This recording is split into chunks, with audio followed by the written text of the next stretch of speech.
Take me back to shooting Titanic for a minute. How long were you on set for Titanic? I was there for about 5 months, all in all. That's incredible. And the movie shot for a while. It went over budget. There was a lot on James Cameron's back with this. Did any of the actors, did you guys have a sense that things might be going the wrong way? Didn't really know how it was going to come out, that things may have been messy production-wise? Well, everyone was certainly aware down there in Mexico because it became, I think on the Variety and the Daily Variety magazine, I think as it was back then, there was a little sort of a ticker tape, I think, on the top left-hand corner that showed the budget sort of increasing and the days that the movie was overrunning. But I think us on the ground, we were very aware that we were doing something special. Right. I mean, just the grandness of the whole thing, the ship itself was almost, you would drive to set and you would imagine that the Titanic was moored there down in Rosarito. It was so vast and so precise in its detail that we all knew collectively that this was something special, something magical. Now, for it to have gone gangbusters as it had, I'm sure that was beyond Jim Cameron's wildest dreams. Right. And it was, wasn't it? It was a sort of a slow burn. It wasn't an immediate impact over that one weekend. It did grow. It was sort of one of the last movies that really actually grew over that summer, didn't it? I remember it had a big weekend, but what it had more so than any other film that I can remember outside of maybe Avatar at this point was that there was a campaign of see it again. That's right. People were actually going to see Titanic 2, 3 times. You would talk to 9th graders who had seen Titanic, who were going to see Titanic again this weekend because their girlfriend wanted to go or something. It was one of those cultural experiences that people wanted to relive again and again, which you rarely get. And I certainly did that as a young moviegoer with Terminator 2. I remember seeing that several times that summer.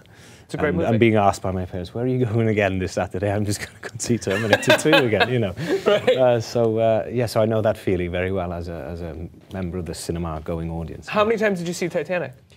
Or have you seen it? I have seen Titanic. How many? Several times. Oh, gosh, let me see. I would say, if it's on, then I can't help myself but watch it if I catch it, you know, when I'm flicking through. I haven't physically sat down to watch it from beginning to end for a long time. I think I saw it 2 or 3 times with the premieres, you know, when it came out. But and I went to see it myself as a member of the audience once. So all in all, I'd say I'd probably seen it about 5 or 6 times. Yeah.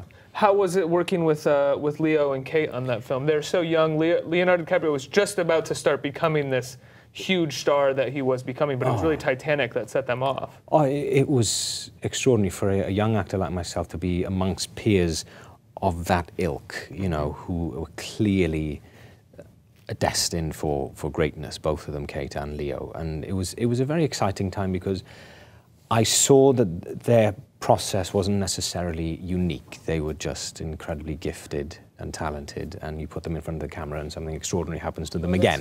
Do you know what I mean? So I got a lot of confidence from being around them, becoming friends with them, and watching them work, and you know, just realizing that the process was the same, and I got a lot of excitement out of that. Does that worry you at all, though, when you notice that the process is the same for someone who is the star of the movie, is becoming a sort of star of legendary status at that point, and you're like, well, my process is the same, why aren't... No, I mean, I would never even deign to compare myself to somebody like Leo or Kate, you know, as far as... well, no, do you know what I mean? In the sense that there is something extraordinary... When you meet those two, there's something extraordinary about them. Right. Just as human beings, they're extraordinary to look at, they're extraordinary to be in their presence.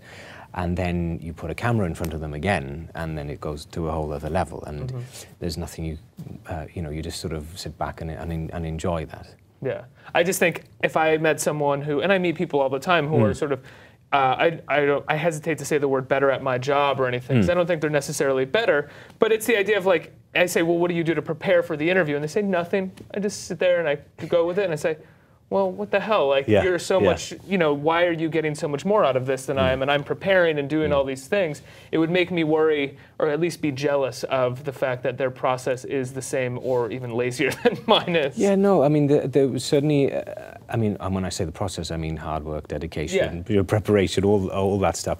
I think the person who told you that certainly... that was a hypothetical. Do you know what I mean? But that person I'm sure the reason that they are so relaxed and confident is because they've dedicated themselves to that. You know, there is something to be said about showing up and a repetitiveness and experience, and I'm certainly experiencing that now myself doing this show. As I said earlier, I don't think I would be able to play this part 5 years ago. I mean, I've had 5 years of life experience that has now informed the character that I'm playing on screen.